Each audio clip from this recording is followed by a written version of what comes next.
Steve, a busy weekend for us again. We had Jack Flatley out over in Bilbao, fighting for the European title. Didn't go the way we planned, but very gallant effort. Yeah, you're right, it was a gallant effort and he showed a lot of bravery and balls to stay in there, but you know, we was hoping to get a little bit more out of Jack from there. You know, we sent him over there not to just be a number, but to compete and win. Unfortunately, he didn't win, but he did compete. He had an audible start, getting drops in the first round.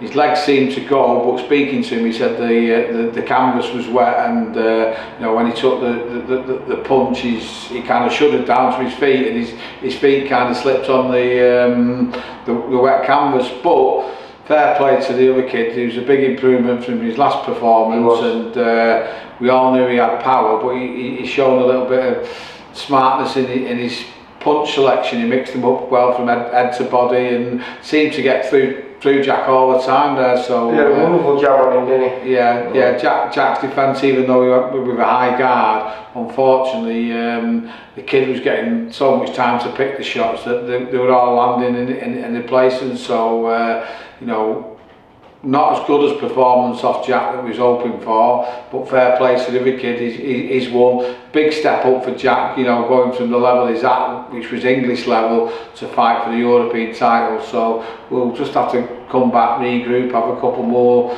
should we say, learning fights, and probably step up to British rather than European. You know, it did prove to be a step too far for him, but fair props for him for going and doing it. Yeah. Then the night afterwards, we had our show, first time at the AJ Bell Stadium at Salford Rugby Ground, and six fine performances. Very good performance. Yeah, we didn't manage to match Jack Kilgallen, so the 7-fight card went to 6, but there was some decent fights, and the end, which was the top of the bill, Mark Leach, sensational stoppage from Mark, 26 seconds including the 10 count, which was against a durable featherweight, so wasn't expecting it. Mark's known more as a veteran of boxing and moving than he's punching, but fair play to him, sensational finish. Well, we knew Mark was going to win, but we were expecting him to get 6 rounds there. But that took him over, in fact, his last fight over there was on our shoulders, Eddie Nadim over in Pool. But prior to that, we fought Tobias Massoud, who was a very talented kid, and Ian Davis, and both 6 rounds in both of them. Yeah, like we were saying, you know, Mark's got the manners of the British to come out to him, so he was just a marking fight, keeping him busy. But he wanted to get the rounds out and we picked that kid, knowing that you know, it's a durable kid, but fantastic for Mark. I mean, it was a great shot. He kind of threw a body shot, missed, and then switched it round to the head, and still don't know how he's done it. I watched it about 10 times. I was filming it and I missed it, didn't I? Yeah. But then there was other good performances by our leads. Like middleweight, Jake Goodwin. Yeah, he got the Kevin McCauley test, and 250 fights nearly him, so he's a great test for the young kids coming through, and it proved for Jake as well, you know, so he didn't get it all his own way, which is what you want, you know, so it was a good learning fight for him, and you know, after the letdown of him not getting out on his original debut, it was nice to get him another fight, maybe to tune it all before Christmas, which is good. Casey Brown, getting a kid who's becoming a real regular on our shows now. Dale Harris-Smith gives a good test for anyone. Yeah. And I think Casey passed it, didn't he? Yeah, he did. It was a great performance by Casey. You know, very impressed with him. To be fair, he handled Dale Harris-Smith as good as I've seen him handled, and like you say, Dale's nearly up to 100 fights now. He's very experienced, and a good little test for Casey. He'll do no harm as we move him along.